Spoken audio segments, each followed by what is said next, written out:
Hello,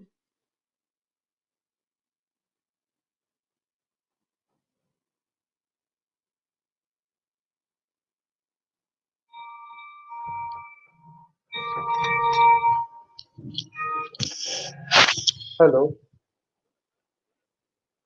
अच्छा. Okay. अरे करतो करतो लगेच चालू करतो.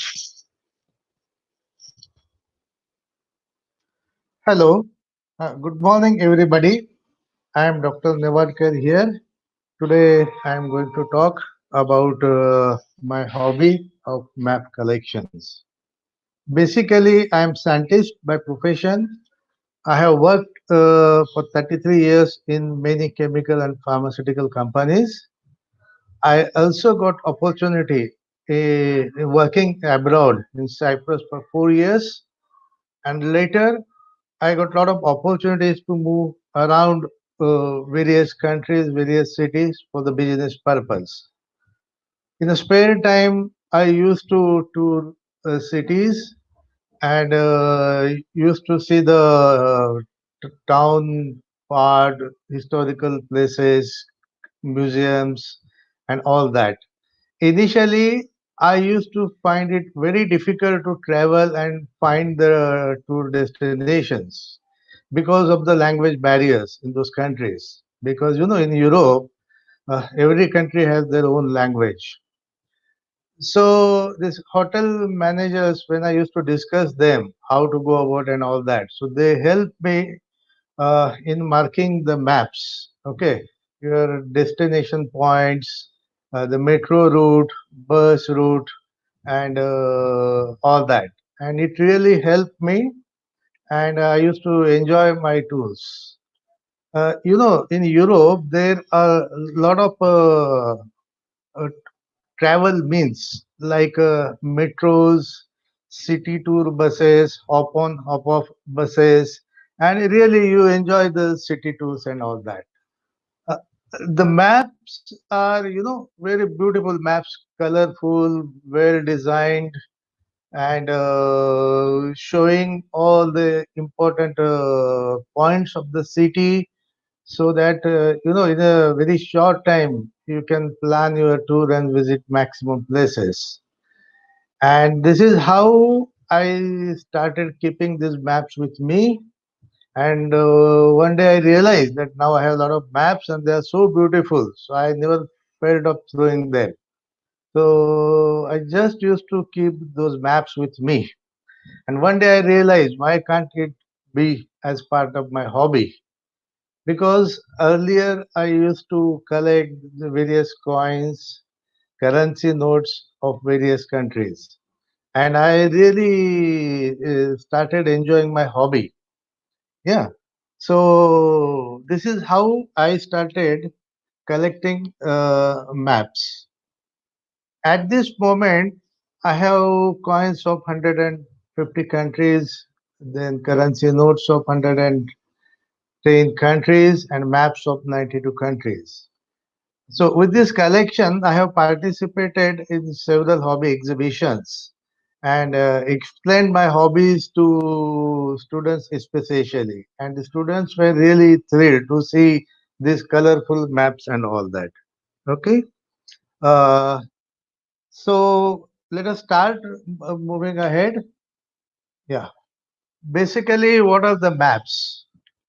Maps generally we are associated with maps only in school or some art faculty people in college time and all that. Uh, Maps generally we see in newspapers, magazines, all the media like TV, and the all the important happenings in the world and the data comparison, data analysis, and then the data presentation, they use maps. But individually, we never look as a maps for such kind of information. So when we tour, we take care of all the things, like bags, clothes, camera, ticket, passport, and all that. But we don't have habit of carrying the maps. Okay, and we face a lot of problems. When you drive on your own, you lose the road, you don't understand the signs of different languages in different country or different states, and you lose a lot of time and all that. So in such conditions, if you have map with you, it really helps you in planning your tour, reaching the destination in time, and all that. Okay, so maps are in that way. They are very good companion. They are really helpful, and then how to collect the maps and all that. I will explain in the subsequent slides. Okay. Yeah. Basically, if you start with what is map, the definition, so it's a very medieval term, and it is a combination of two words like a mappa, means a napkin or clothes, and mundi of the world. So it is like the sheet of the world. So it is basically a Latin word, and they have shortened it to map. And till today, we are using it as a map. Okay, the word. Now, when you think of map, there are certain terms, okay, which we are not aware of that. So I'll little bit brief about these terms. This cartography, the art or process of drawing or making the maps, and the person who makes the maps and designs, draws, he's called cartographer.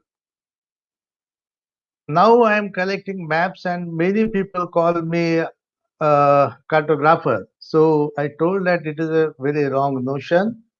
Cartographer is a person who makes the maps. And basically, there is no specific word for a person who collects the map. Like a coins collector is called numismatist, or like a philatelist, a stamps collector, and all that. But for map collector, there is no word as such throughout the world. Okay, the one word which is nearby is this cartophile. The meaning is one who greatly admires and enjoys the map. Definitely, I do that. But cartophile, in a real term, is not a word for maps collector. So, just I call myself as a map collector. Okay. Now we come across various types of maps. Okay, like a political map, then this road, street, topographic map, time zone, zip code, and all that. So just I will give one by one little bit information and the pictures of such maps. Now this is a political map, so everybody knows it. That political map means like a border, very sensitive and important for the nation.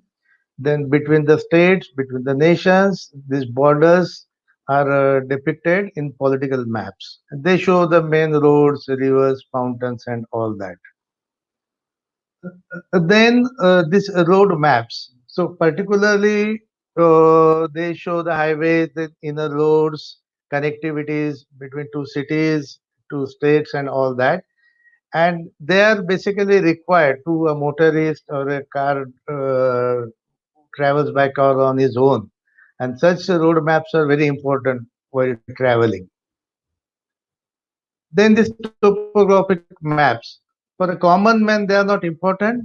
But for the hikers or for the campers, for the geologists, for the surveyors, those who want to understand the status of the Earth's surface, the elevations, and all that, and these topographic maps are used for such purposes. Then it is a time zone map. Basically, we Indians have only one time zone, so we really don't know what are these time zones unless until we travel abroad. So for the time zone, USA is a typical country there where they have six time zones. Because the country is a stretch horizontally like this, and there are 6 six time zones, like Central, Mountain Standard, Pacific, Alaska, and Hawaii. So as as a visitor, if you go there, such map immediately gives you idea that where you are visiting, what is the time zone, what is the time difference between India and that place. So such maps are very important. Then this zip or pin code. Okay, so in India, basically it is a pin, postal index. Okay, so we know that Bombay, Thane, Maharashtra, we start with 40 up to 44. So in Indian postal system, there are eight regions, and the ninth region is for the army. And India is divided in these eight zones, and this basically used for these postal services. Okay, and you must put a correct postal pin index number. Okay, while posting something, so that postal people can deliver your a parcel or your letter at a correct time in a correct and short time, basically. Now, weather and climatic maps. Every day on television, that weather reports you see, and this weather report generally they show such maps, this counter diagrams, and they show the predictions about the temperature, the rain, cyclone, okay, cold waves, and heat waves, something like that. And now, yesterday you have seen that Amphan cyclone on the coast of West Bengal and Odisha. Okay, so such maps with the help of satellite, we get uh, intimation well in advance, and it really helps the people in danger area to move away so that this human life and properties can be saved. Now, as an individual, do we really need maps? Because you see newspaper, television, the map data, you just see, you understand, and that's it. But as an individual, we don't have any maps in hand, and we don't feel also. But I think that no, that kind of thinking is not correct for me, because maps are self-explanatory, and they give a lot of information to you when you plan a tour. You know, which is the destination, what is the travel route map again. When you go to one tourist spot, what are the nearby spots? Okay, so in one tour you can cover many tourist spots and enjoy the tour actually. Now the maps are two types of map, you can say: the traditional, these paper maps, and now this electronic media. You know that Google Maps, GSM, GPS systems, lot of electronic systems have come, and in one go we reach the destination. Now somebody will argue me that if we have such a handful and to the point toolkit of this GPS systems and mobiles, why you need paper maps? Okay, so I will not argue on that. But the point is that paper maps are paper maps. You know, there are some advantages, there are some certain disadvantages of paper maps. But paper maps are really handy, very useful. You can mark your destinations, you can keep as a memory of your tour. You know, the main advantage of paper maps is basically it doesn't need network. They're tangible, very easily you can carry in your pocket. You know, it is incredible. India is coming out with such a beautiful pocket maps. You just put it, pack, and refer it, and again pack it. And this is not only the map, but from the back side, all the tour destination basic information is given. So you don't need a guide. You don't need to buy a separate guidebook for your destination. And in the map, you come to know your destination, but the feel you get, nearby area, the culture, the various spots, then there are no errors or malfunctions basically, because GPS system sometimes fails and everybody must have experienced that network coverage low, or when it is a low or there is no network coverage, you are lost in many places. So in such condition, these paper maps are very useful. Last 6 months when I was traveling in these Western Ghats, Karnataka, and there was no any network available in many places. And luckily, I was carrying Karnataka map, particularly that North Kannada state district map, and it has really helped me in tracing the locations. Now, if you see that disadvantages, okay, it's a folding and unfolding. Basically, it is not a disadvantage, but the people feel that it's a disadvantage. Okay, their paper made up of paper, so can be damaged. Then it shows a limited area. If you have a district map, you can see only the district regions, city map, city region, state map, only state boundaries. Up to that, you can see. Okay. And if you are not used for these paper maps, then initially you find difficulty. Okay. In understanding the symbols. So you must keep on referring or reading the map so that you understand the symbols very quickly. And when the city map says only it shows the city spots and all that. So these are some limitations on this.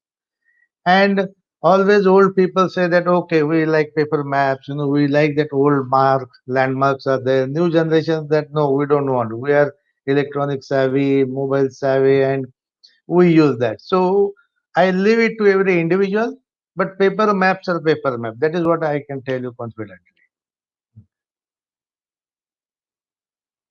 Now, the question is where do we get these maps? So when you go to bookshops, travel offices, okay, then when you tour hotel desk, airport, so lot of sources are there. But worldwide maps, okay, without going there, if you want, it's a very difficult task, but you have to find the means and you find the way actually that way.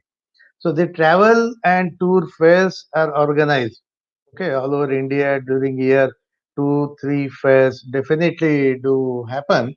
These exhibitions and all that. You go there and you have stalls of various countries, tourism stalls.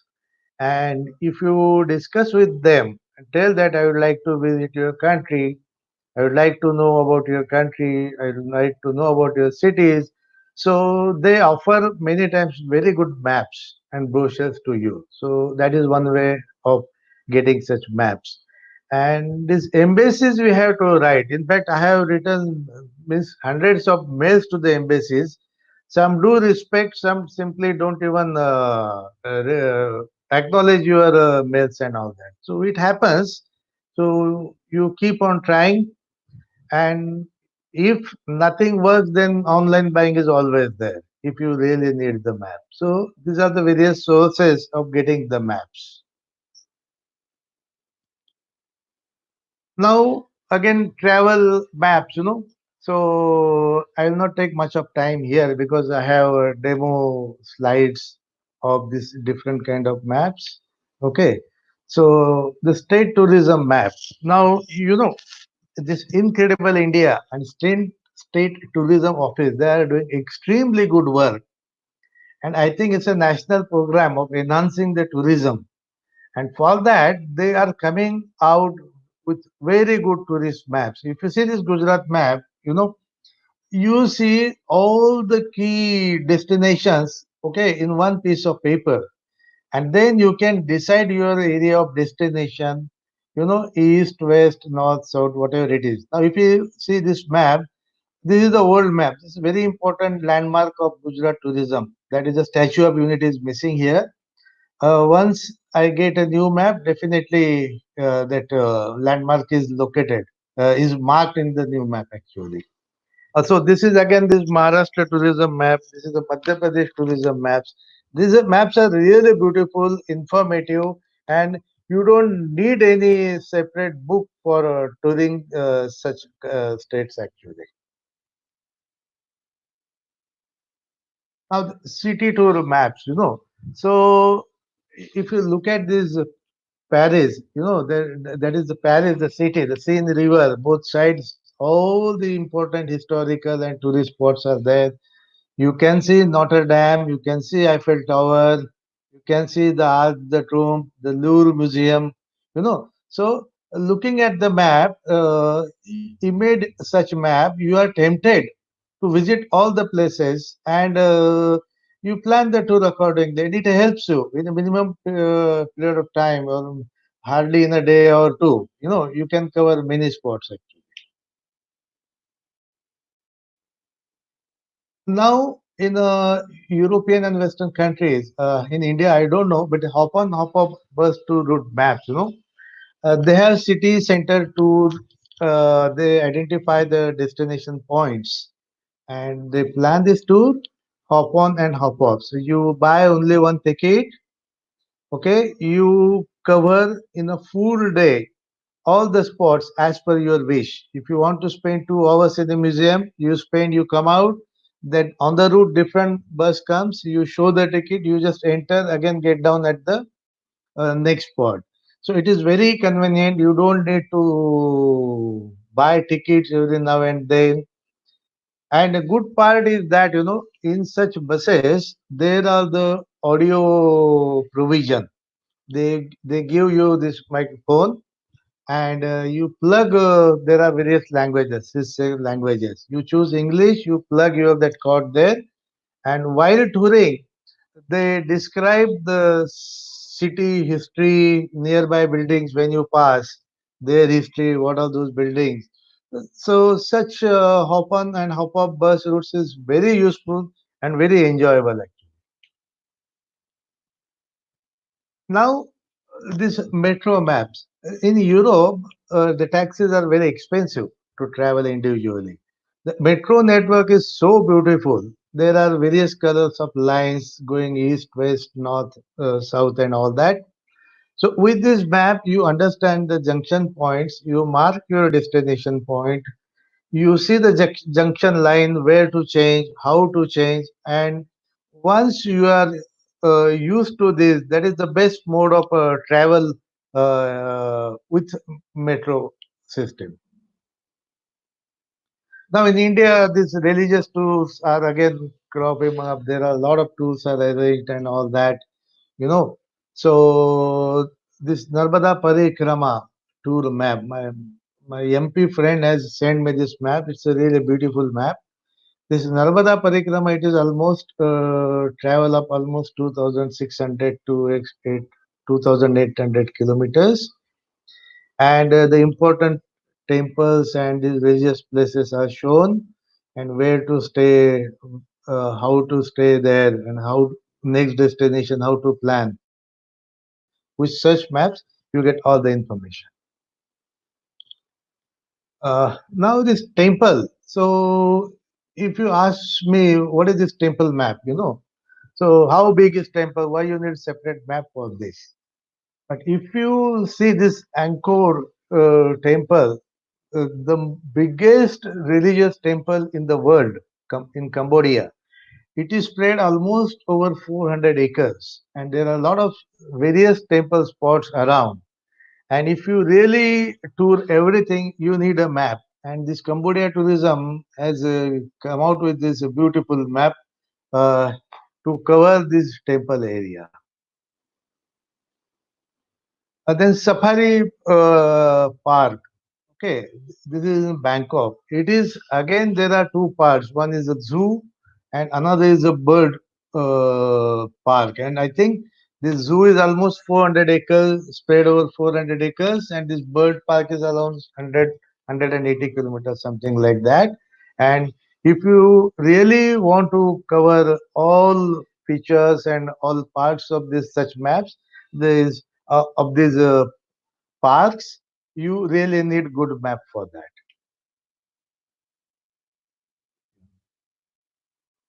Then this trekking map, this Ladakh Marka track, no, it is almost 175 kilometer, very difficult track. You cross various rivers, ups and downs, and during such trekking, you tend to lose the road and all that. So such trekking maps are really useful for such tours. Now, this is again a memorial map. You know, this worldwide, this especially these war memorials, Second War memorials are really huge, and they depict all the events, the stories, and the martyrs, their names, and all that. And they're very big memorials. So this is one kind. This is Second World War. You know, Hiroshima was bombed on 16 August 1945, and almost 70 to 80,000 people died, and many thousands were impaired because of this radiations and all that. So this memorial map and this one postcard from the memorial, just for information, I'm showing it. Yeah. This is again related to this Second World War. You must be knowing that Operation Overlord, you know, that is 6th June 1944. This allied forces of this, you know, USA, UK, and Canada, they by sea they landed in this western beach area of France, that is the Normandy region. And you know, these five places that Utah, Oma, and all these five beaches they attacked, and that was a turning point of the Second World War. And Allied forces, their confidence was increased, and the downfall of these Nazis really started from this attack. So there are very, very big war memorials around this area. Okay. Now, UNESCO, you know, that is United Nations Educational, Scientific, and Cultural Organizations, you know, they study and they mark this very important cultural and national sites from every country. They have their own criteria of assigning such status. Okay, so India has 38 sites. Okay, they are called United Nations World Heritage Sites, and really they are beautiful. They are maintained very well, and we Maharashtrians should be lucky that we have five these heritage sites in our state. And top of that in Mumbai, we have three. You know, that CST station where every now and then we go there. Then Elephanta Caves. And last 2 years, that Victoria Gothic and Art Deco assemblage. Actually, this is not a one building.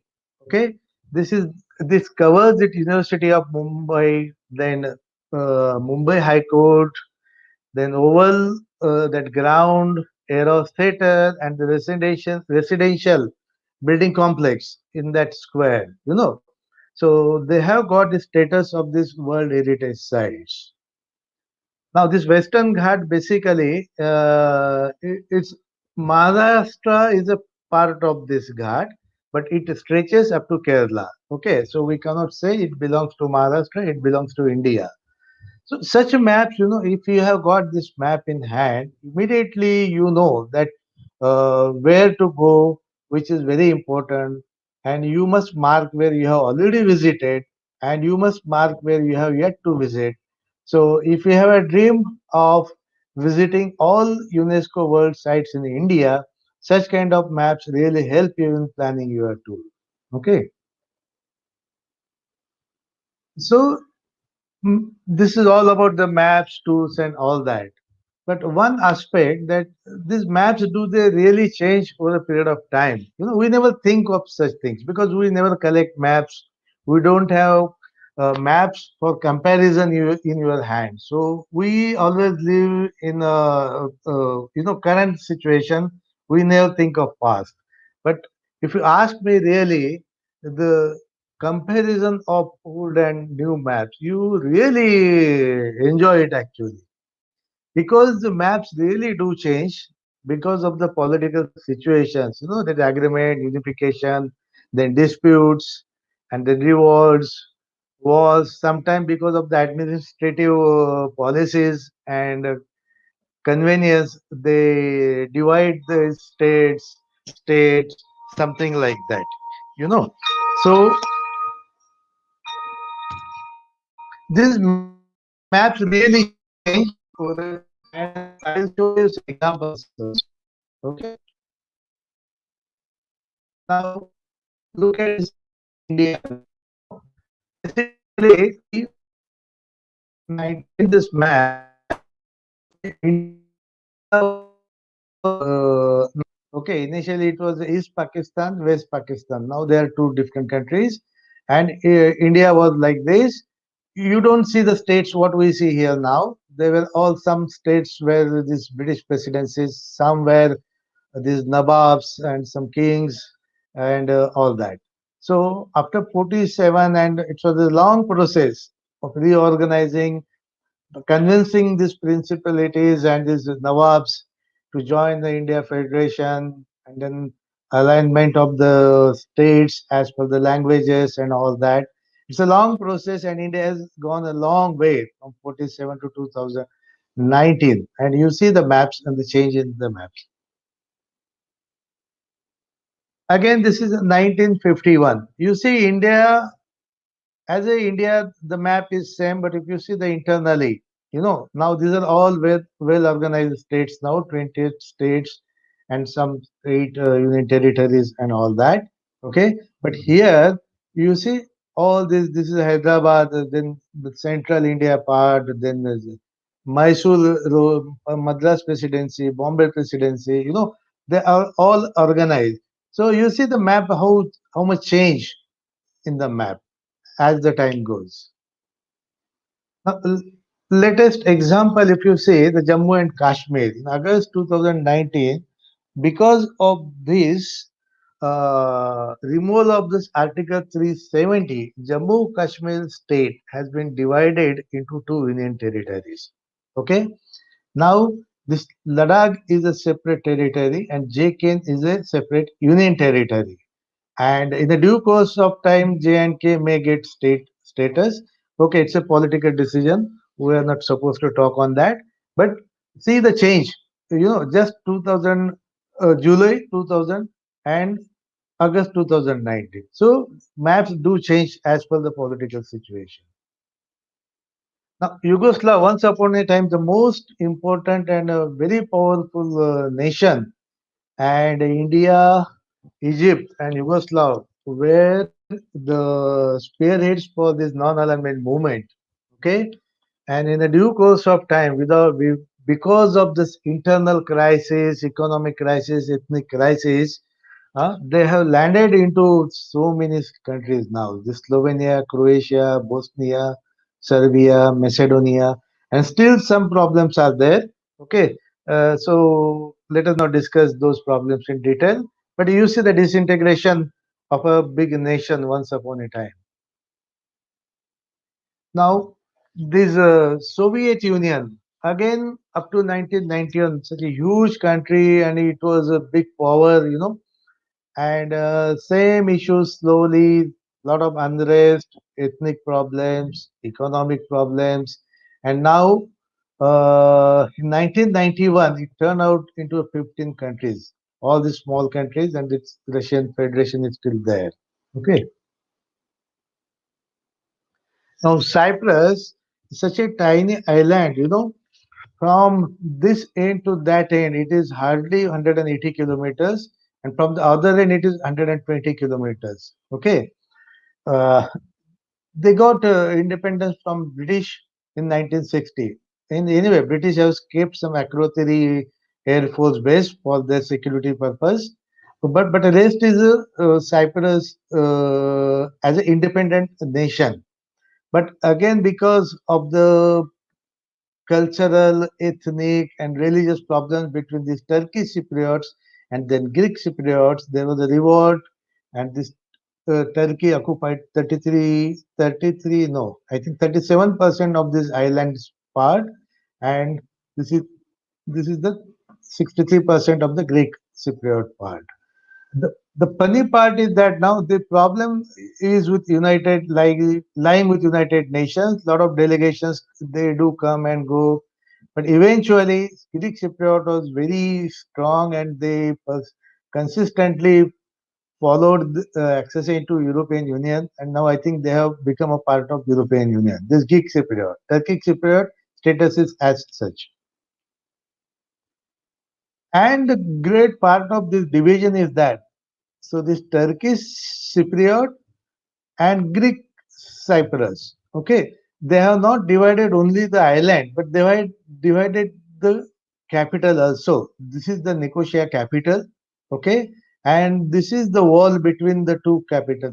Okay, this is the capital of Turkish, and this is capital of Greek Cyprus. Okay, I had opportunity to visit that gate, and you see the very high tension area. Okay, you are scared looking at the security systems and all that. So this is the I think this is the only divided capital of the world. Now, especially regarding the Second World War, everybody knows. Even students know better because they are already studying history now. So after Second World, Germany was divided in two parts. You know, the Allied forces took this western part, and the Russian they took the eastern part. It became East Germany and West Germany. But West Germany, you know, this technological and that industrial advancement, you'll not imagine from 1944 to 1955, in 10 years, everybody of the nation worked as a nation. And they have done this industrial revolution, and their industrial output and economic progress was so high that it was well recognized by USA and all the European nations. And this West Germany was included in the NATO and European Union and all that. Okay, and this problem uh, was a problem between East Germany and West Germany, because East Germany under the Russian Empire, you know, it didn't progress as this, and there was always unrest in this area. And in the due course of time, you know, in 1990, you know, people revolted, and these two countries again they came together, and now this is a map of unified Germany, and now Germany is one of the most economically powerful country in the whole Europe. Like the country was divided in two parts. Berlin was also divided in two parts. The eastern part was towards Russian side, and this was for again this Allied powers they were managing. And many people used to travel from East Germany to West Germany for job and shopping, and then you know they have relatives, friends, and the cross-border movement was very easy. But Russia felt that if it happens, all people will go to West Germany one time. Then they have built this 171 or 178 kilometer this wall. German. This is the German wall they call. And over a period of time, again, this wall was people's unrest. The wall was broken in 1991.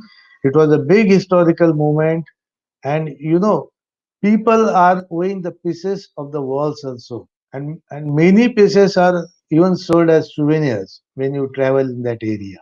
Okay, so Berlin itself is now a very developed, unified city of Germany. Very beautiful city. That Brandenburg Gate is actually gateway, and you can see the wall area, certain wall part still there. Okay, so you see, na, the maps are very dynamic as a historical moments, political moments. You know, they do change. Okay, and maps, when you go on collecting and when you see all the maps one by one, you really learn a lot of you get a lot of information about, you know, the general knowledge, history, geography, cultural uh, places in that area. Then these boundaries of states, provinces, cities, and these maps are really witness to the historical events, political movements.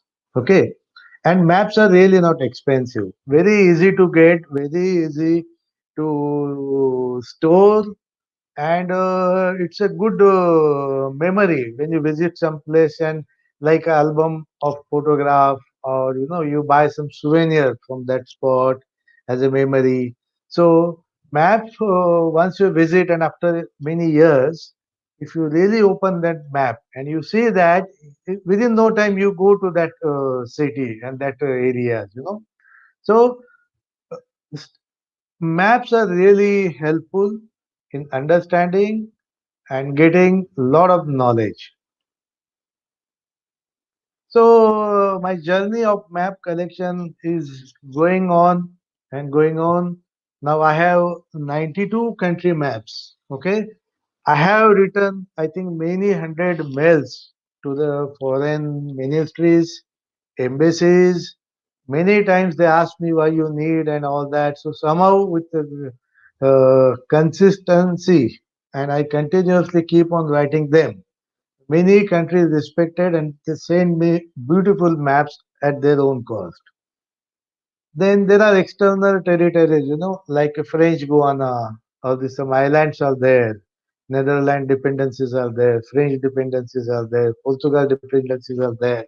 So they have also beautiful island, and I'm proud that I have 300 city maps, okay, and other 460 maps. So total is 850. I don't go by a number, but it is my dream to have at least one map of every country and one map of city of that country.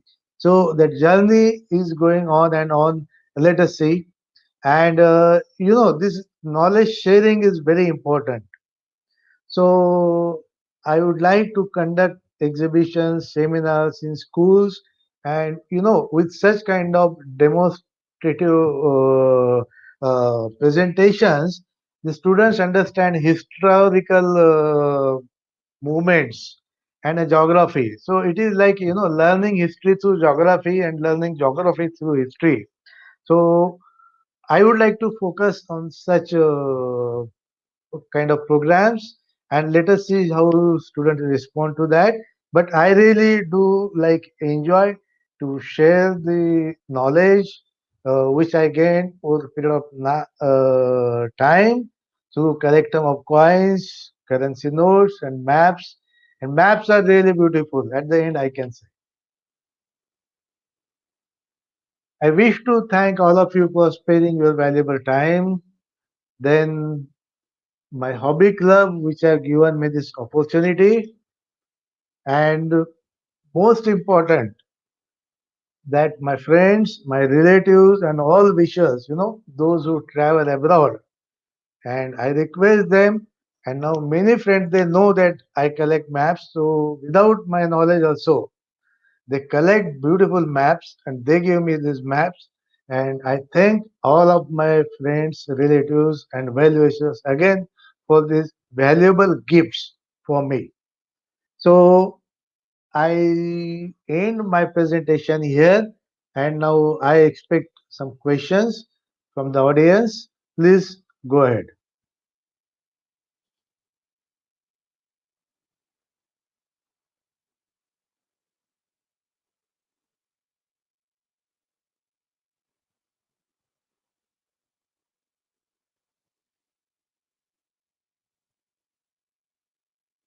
Any question, please?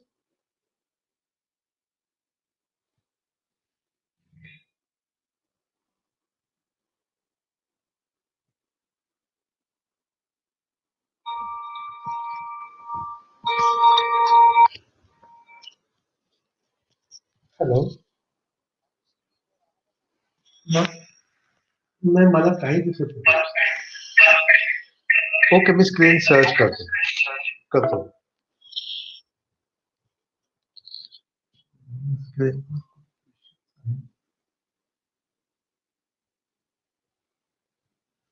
Uh, yeah, hi Manoj. Uh, I have a map of 1958, that is India tourism map. Okay, that is the oldest map, and then some Burma shell these state maps, two, three maps from 1958 to 1962.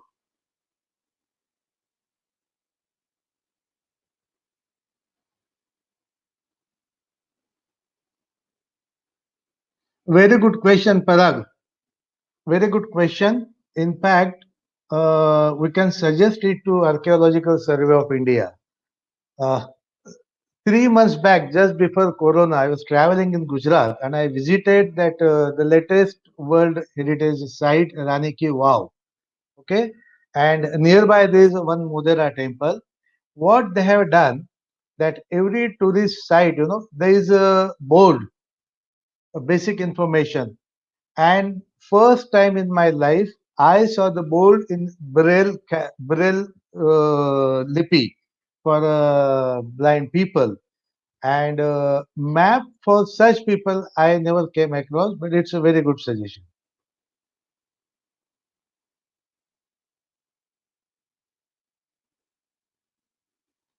No, sir, I don't have treasury maps.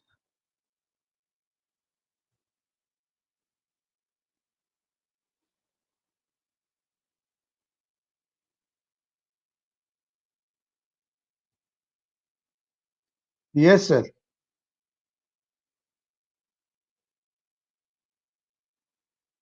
No, today my focus is only on maps.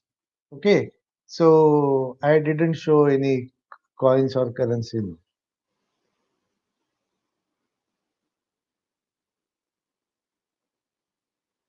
Okay, the largest size is almost as big as your double bed sheet. The smallest. I don't know how to define smallest map because in books also you find very small maps. Okay, but 1 by 1 feet or book page map size. That is the smallest I have.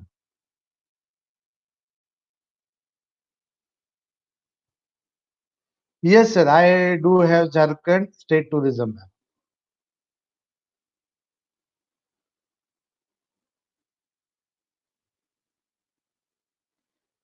I have started collecting maps seriously from 2001.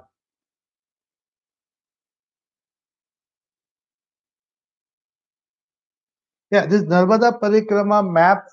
Uh, I think in the Madhya Pradesh there are a lot of travel companies who do arrange these Narmada Parikrama tours, and I think one of the tour company has printed this map, and my friend who works in Madhya Pradesh tourism, he has specially collected it and sent it to me.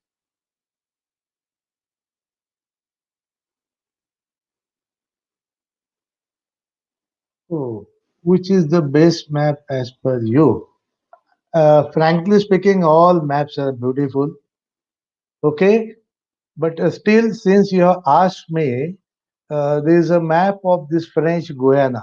Okay, is a French overseas territory, and that map shows a lot of birds. Different kind of these parrots and all that on it, where they find. And that map really looks beautiful.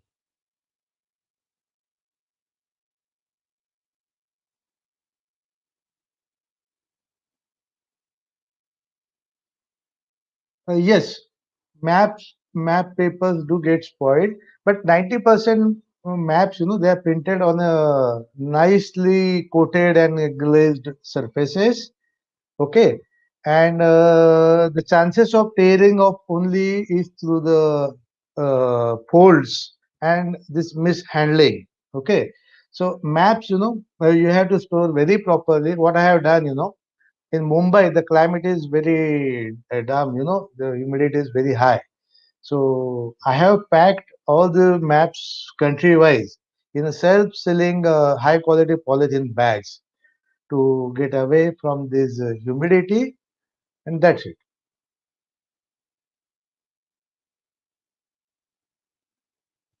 Uh, all state maps, out of 28, I have 24. I have digital maps of Hyderabad and Telangana just separated. but not individual maps so far. Then Lakshadweep map, I am finding it very difficult to get. And northeast states, they generally print that put together the state, six, seven state maps. Individual maps, I have yet to get of that region. Assam, Arunachal Pradesh, I do have, but not all.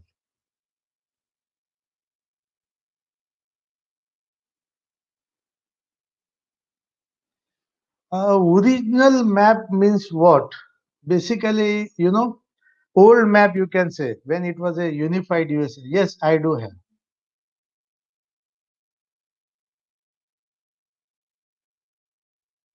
Yes, I have Indian Railway route maps. Again, these maps keep up changing. That they develop new routes, new rail routes, new junctions. But one of my friend Krishnamurthy from our hobby group, who works in railway, he has given me beautiful map of Indian railways.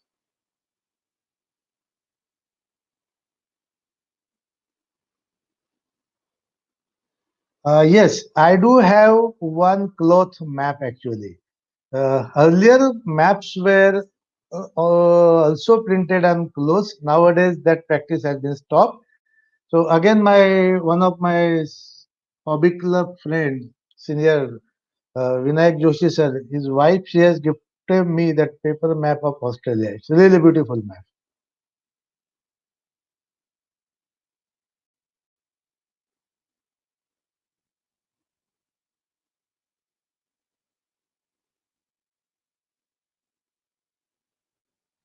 Yes, no problem. I'm collecting whatever map in whatever the form, especially these African countries and that remote island countries. When I request for the paper maps, they simply that we don't send printed stationery overseas, so we are sending digital maps, and I keep store such maps. Yeah.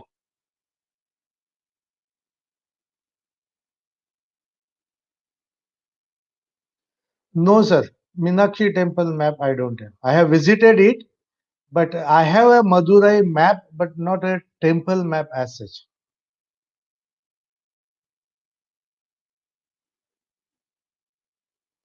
It is not motivation, basically, how you feel it. New generation, they think that everything is in mobile, so they don't need anything. But the paper map, once you start using, no, it's very different feeling, and one must try. So then they will self motivated.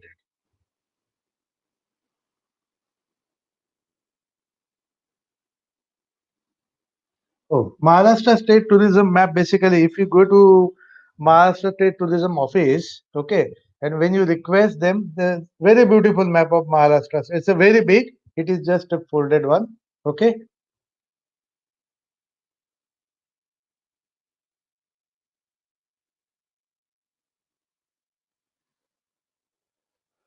I do collect, maps on coins and stamps and currency notes. Yes, I do have almost 30 stamps. Okay, on which country maps are printed. Coins very less, but I have few currency notes. But I'm not very hard about it. That I must get it. If I get it, it's okay. But I don't specifically look for such maps.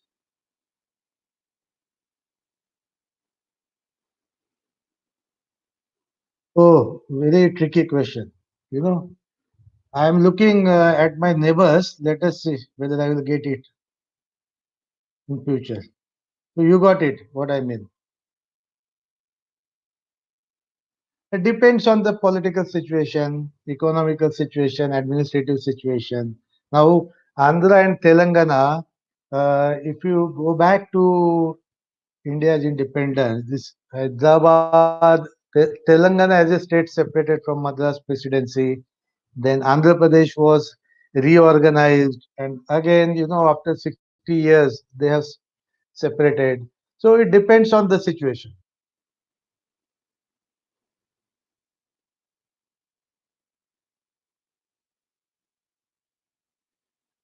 I have country map per se of 92 countries. And if you see like a Burma, I have district maps of Burma, but I don't have country map. I have some capital map, but not country map.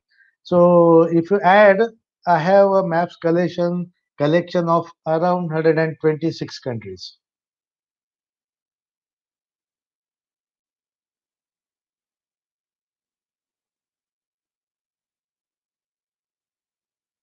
See, this map, why different states of different colors, you know? See, the map designing and making, it's a cartographer's job, you know. And in consultation with the state tourism officers, they have their own plans and they make it. But not only in India, but in Europe, if you see, all maps are different. Unless and until you see 40, 50 maps together, no, you won't understand. But I tell you, whatever 800 maps I have, there is no replication of any design. So that is the beauty of collecting the maps. There is no logic as such. It is just a cartographer's imagination and his designing skills. Yes, I do have Eurorail maps of 1991 and 2011. That 1991 map was given by my hobby club friend Kaustub when he has some big tour that time. Okay, he has gifted it to me. And 2001, I think I have collected myself when I was in Europe.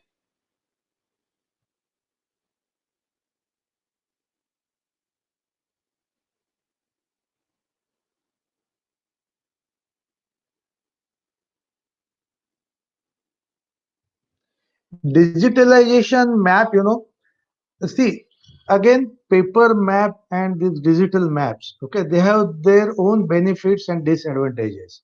When you travel in a remote places, in mountains, valleys, deep forest, the range is not there at all in many places, or if it is there, it is very weak. Okay, and in such situation, your digital map simply doesn't work at all.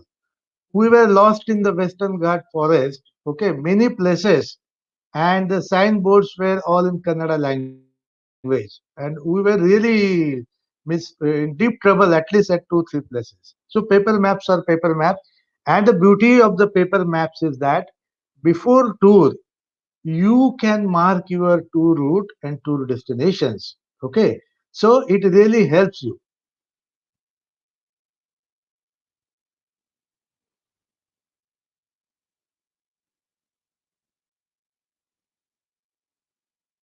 No, no, no, sir. Publishing a map, I am not I don't have any right. Okay, and even if I try to do something like that, it will be violation of the Copyright Acts.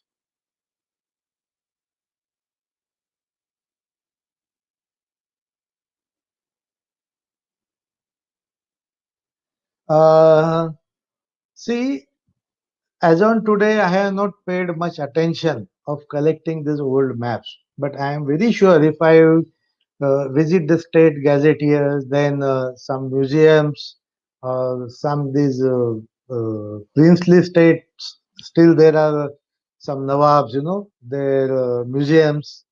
I may get it, but I have not given any serious thought of collecting such maps, but that is in my future plan.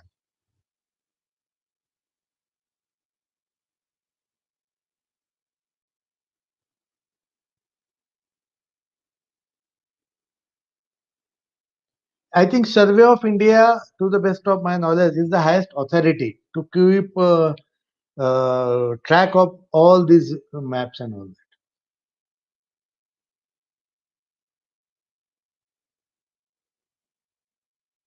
Yes, I do have fully Vatican City map, but you know that Vatican City is a independent country, okay, but it's a part of the Rome city.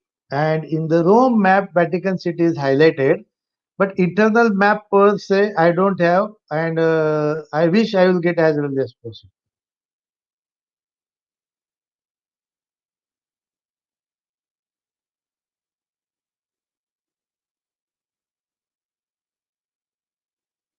I have Andaman Nicobar map, surely, but this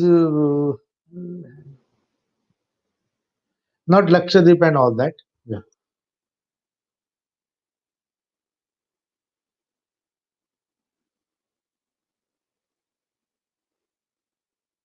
Yes, surely. When you go through different maps, you are really thrilled to go there. And Rome city map is really beautiful. Then there is a one province there, and that map is also very beautiful. And you really feel that you should visit that place.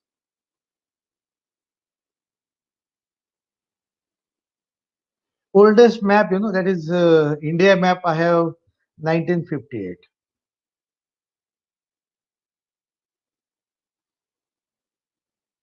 Yes, surely.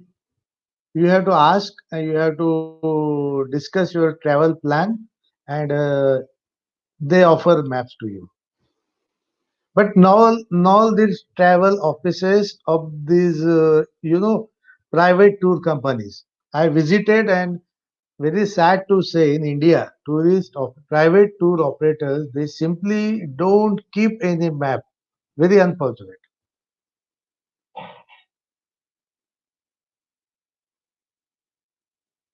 Yes, I have beautiful maps of the Switzerland mountain peaks, Norway, Finland mountain peaks, and the valleys, the Georges, beautiful maps, national parks.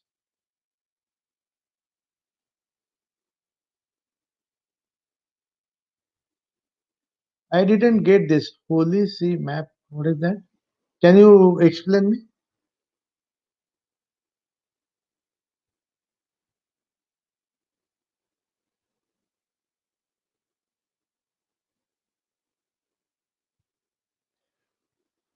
See, the paper maps, because of the technological advances and paper quality has tremendously improved. Paper maps are certainly favored these days, and these clothes maps, I think they have become just like antiques. I have not seen any paper map during my whole journey.